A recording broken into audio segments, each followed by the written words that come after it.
Hello, this is Ella. I kind of want to have some kind of intro music. Ella from allwriterswelcome.com and the All Writers Welcome Facebook group. So today we are going to talk about the top 5 ebook cover mistakes.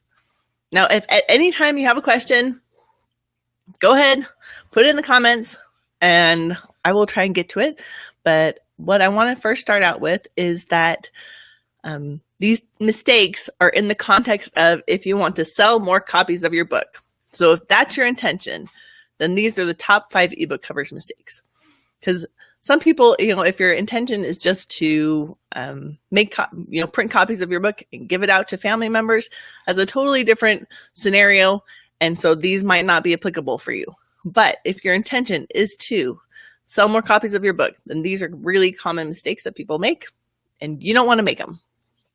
So mistake number 1 is making the cover a visual representation of your story. Now, this is kind of a little bit more of a mindset thing than actuality, because obviously your story has all these aspects. It's got more than all these characters and plus all these plot twists and yada yada. But basically, people make a mistake of trying to have the cover be like a visual summary of their story.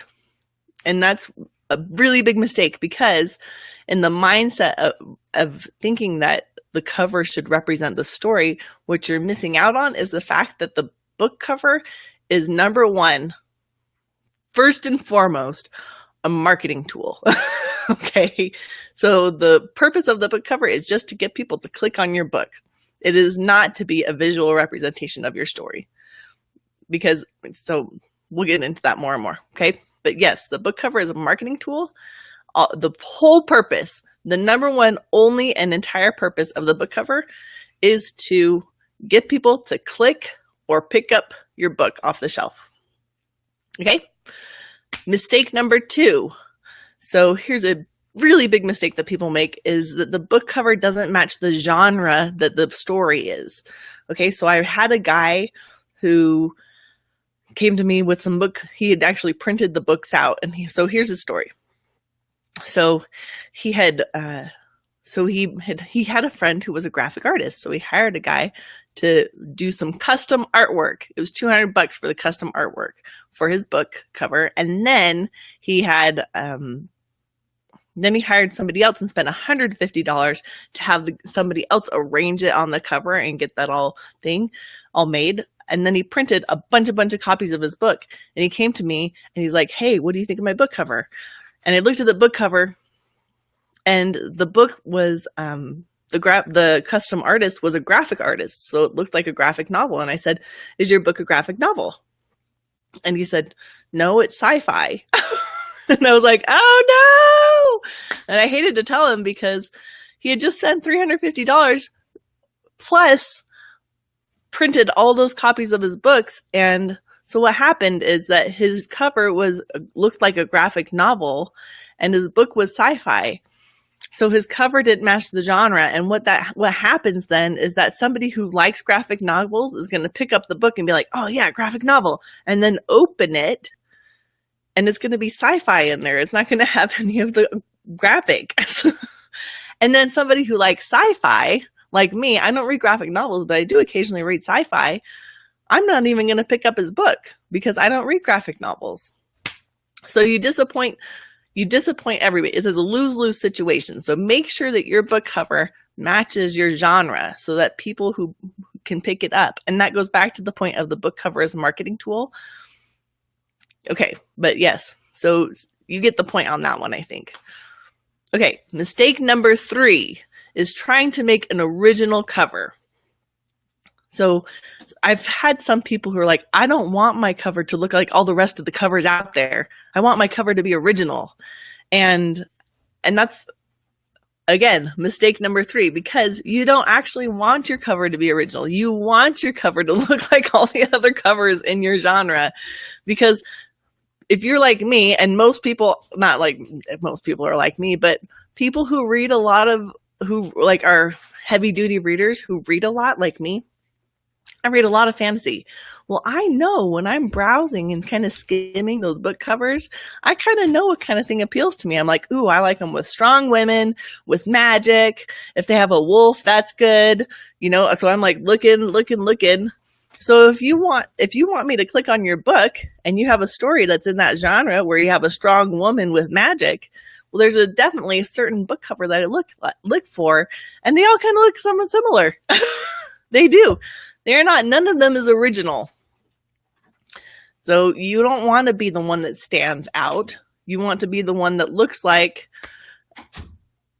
all the rest of them, because that's how people know that the story is the kind that they're going to like.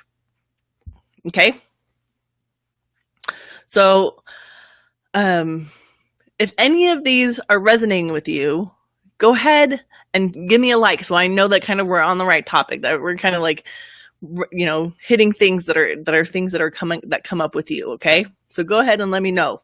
Give me a little bit of feedback if any of these are something that you have experienced yourself. Okay. Now, mistake number 4. So this is specifically about do-it-yourself book covers, but any of these can be used if you're hiring somebody. You want to make sure that you're not making any of these mistakes, even if you're hiring somebody. But mistake number 4 is specifically with do-it-yourself. So if you want to make your cover really, really fancy, or you try to get a lot of these different kind of really creative aspects into it, and then it ends up looking kind of amateurish, because if you do it yourself and you're not a graphic artist, if you're not a Photoshopper or whatever by trade, they don't always look like they actually go together. So mistake number 4 is having fancy and amateur versus simple and professional. So there are some really simple, professional looking covers out there, and they just look like that because they're clean. They're really clean. So when you're making your book cover do-it-yourself style, go ahead and look and see different covers in your category and look for the ones that are kind of simple and clean, and instead of the ones that are kind of fancy, because it's easier to imitate a simple and clean one than it is to imitate a fancy one. And even if you like the fancy ones better, if you don't know how to put together, don't do it. Okay. Keep it simple. KISS. Keep it simple. Sugar. I changed that. I like it.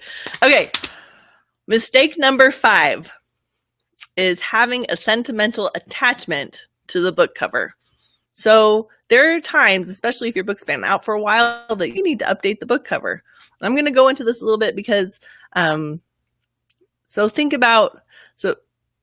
I read a thing not that long ago that somebody had, they had made they'd had a custom artist make their book cover for their first edition, and it wasn't selling very well. And so they actually went out and redid the book cover, and all of a sudden the sales started going up.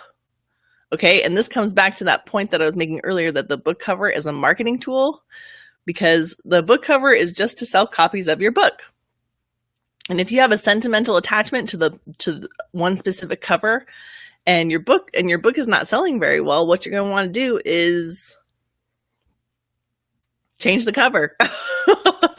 Or that might be one of the things to try to sell more copies, is to change the cover, because this person, their sold copies went up extravagantly. I'm just making these. Anyways, it went up a lot. Okay. And then here's another point. Okay. So think about if you were to traditionally publish, okay, they make a certain book cover for here in the US, and they make a different book cover for Australia. They make a different book cover for Germany, because the marketing people in those areas know what their audiences and their readers expect from book covers. So if your book is not selling very well and you're not sure and you have a question about the book cover, might be a time to go check and see if there is another book cover that would work for you. Okay, so let me do a quick summary. So those are the top 5. I'm going to go through them real quick. So mistake number 1 is making the cover a visual summary and representation of your story. Mistake number 2 is the book cover doesn't match the genre. Mistake number 3 is trying to make an original cover. Mistake number 4 is trying to make it really fancy versus simple and professional. And mistake number 5 is having a sentimental attachment to the book cover, because you might need to change it. You might need to change it to get more sales, and that's okay. You can always keep a copy of the original JPEG cover